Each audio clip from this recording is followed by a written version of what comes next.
News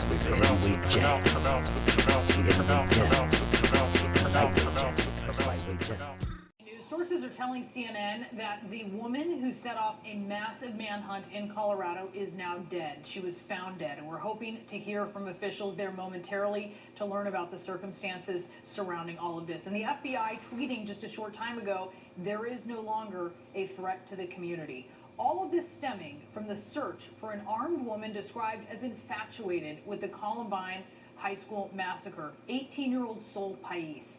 And I want to bring in Josh Campbell and Juliet Kayam to talk about this. Josh, I think it's important to talk about what led up to this, because you had someone who had traveled all the way from Miami to Denver on Monday night and had been seen really not too far from Littleton, Colorado, just in the same county, Jefferson County. And there were many things that had raised the alarms, raised an alarm for authorities, not the least of which was some kind of threat that Sol Pais made.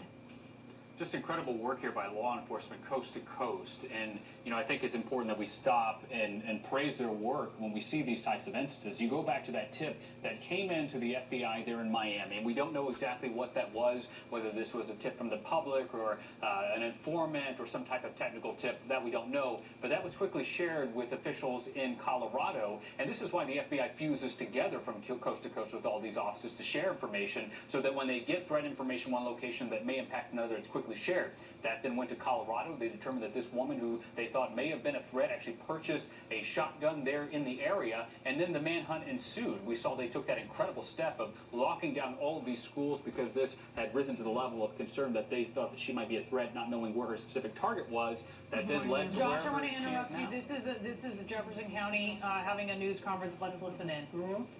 We thank you for coming on such short notice. This morning we will have three brief statements from the gentleman to my left. First we'll have a statement from Jeffco Sheriff Jeff Schrader. Following will be our Superintendent, Dr. Jason Glass. And after that, John McDonald, our Executive Director for the Department of School Safety for Jeffco Public Schools. We will then take a few questions afterwards, and we appreciate brevity on those questions because we want to cover as many as possible, and apologize if we need to cut off. As you can imagine, there's a lot of things going on right now in Jeffco, and we're working things as they happen. So with that, Sheriff Schrader. There's obviously been a lot of hard work by a lot of people throughout the Denver metro area. Information that came into the FBI it did create a significant amount of concern regarding what we believe is a credible threat, or had been a credible threat. And I know as many of you perhaps have already reported even. The FBI recently just confirmed that they have found Ms. Pais deceased from an apparent self-inflicted gunshot wound. I anticipate that they will be doing a further briefing with details of the entirety of their investigation a little bit later. Our focus over the course of the last 24 hours has been how can we keep our kids safe in schools, and a lot of ongoing conversation with our school safety partners in Jefferson County Public Schools, as well as law enforcement agencies throughout the Denver metro area and school administration right here, with Dr. Glass being heavily involved in conversations throughout that process. Obviously, we are concerned to get kids back to school, and so we're going to continue working with the school district, the school safety team, to make sure that we can do that in a safe manner, and that during this very important week to the Columbine community, that those events are carried off in a safe manner as well. Thanks, Sheriff Schrader. I'd like to first address the breaking news on this issue by saying that we are relieved that the threat to our schools and community is no longer present, and I want to express deep gratitude to our partners in law enforcement, especially the Jeffco Sheriff's Office, for your vigilance in serving as guardians for their community's children. I also want to thank the Jeffco Public Schools staff for your professionalism, your commitment, and exemplary performance during this ongoing difficult period of time. I'm proud of you, and I appreciate you. I'm also deeply grateful for the support of the Denver metro area superintendents and other state leaders. While Jeffco was the epicenter of this threat, it extended across the whole metro area and affected us all. While this threat has been the most significant, it's not the only challenge facing our schools and our community in these days leading up to the Columbine anniversary. I appreciate our community's patience as we continue to navigate these difficult issues, and I'm always inspired by this community's capacity, resilience and capacity for good in the face of unimaginable evil. Looking ahead, we're planning on returning to normal school operations tomorrow with heightened safety and security procedures and ongoing vigilance in the days to come. And the other events that were planned this weekend will continue as planned. Thank you, and I want to now turn things over to our Executive Director of School Safety and Security, John McDonald. Thank you, Dr. Glass and Sheriff Schrader. The shadow of Columbine looms pretty large here in Jeffco, as it does across the state and the country.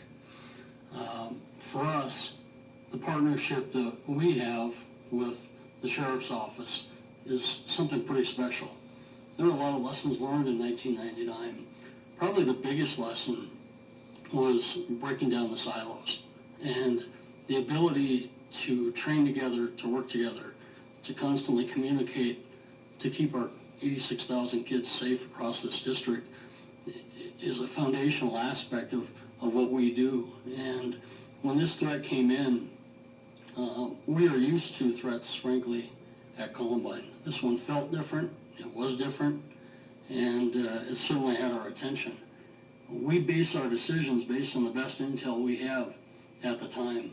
And to close an entire metro area is not an easy decision, but at the end of the day, it's the right decision, the best decision to protect all of our kids. And to me, that's pretty important. It's critically important to everything that we do. A student that doesn't feel safe in school is not a well-educated student. They can't focus, they can't study, and they can't take that test.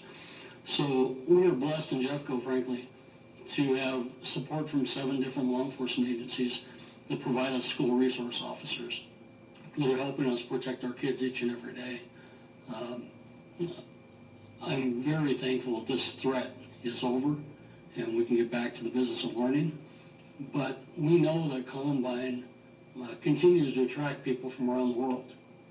And if I have any message, we're not a place to come visit if you're not a student. If you don't have business there, we're not a tourist attraction, and we're not a place for you to come and gain inspiration. Thank you. Thank you, gentlemen. And now we'll open it up to questions. Yes, right here.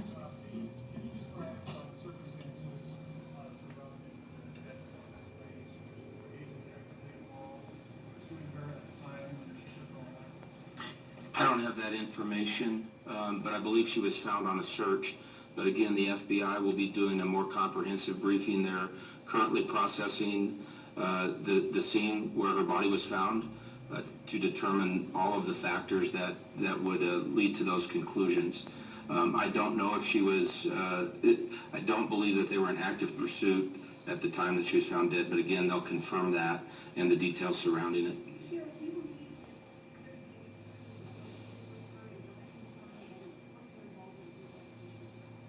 Well, we've had staff on the Rocky Mountain Safe Streets Task Force that have been actively involved. We have had people in the command post during the course of the last 24 hours to aid in that investigation. We've had plenty of staff that have been boots on the ground searching different areas. Everything that I've heard in briefings does not indicate that she had any assistants or friends in the area, just a fascination with the Columbine area and the horrendous crime that went on there 20 years ago. And I know you had said that this threat felt different when she did purchase a gun in Colorado. How did that play into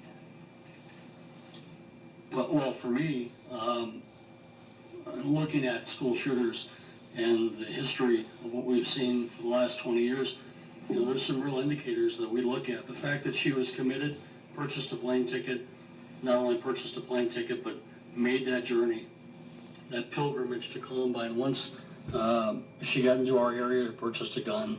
Now, I say made the pilgrimage. I don't believe she ever made it onto Columbine property. I don't think that's ever been confirmed, but there was a pilgrimage here. And certainly she purchased a weapon, and those two things combined, along with her fascination of Columbine, that's pretty clear and convincing evidence that we have a threat to the school. Can you please speak louder? It's harder to hear you. Thank you. I'm not going to reveal the gun shop, but it was in the Littleton area, not too terribly far from Columbine. The reports that have been in briefings have indicated that she had made statements to friends, family, and some online type postings.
Check it out. Check it out.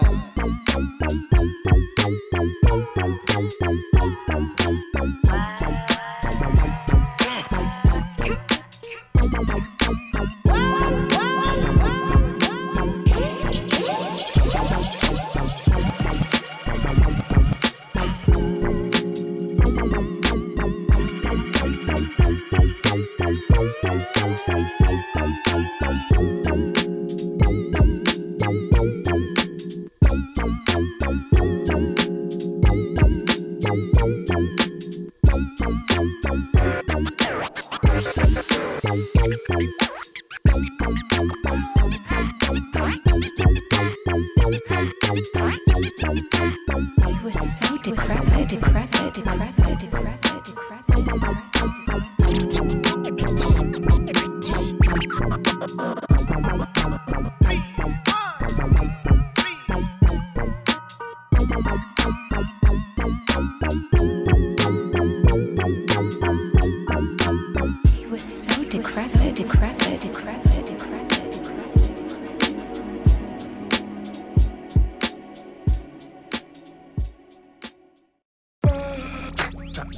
Who told you go to stories this is above the world?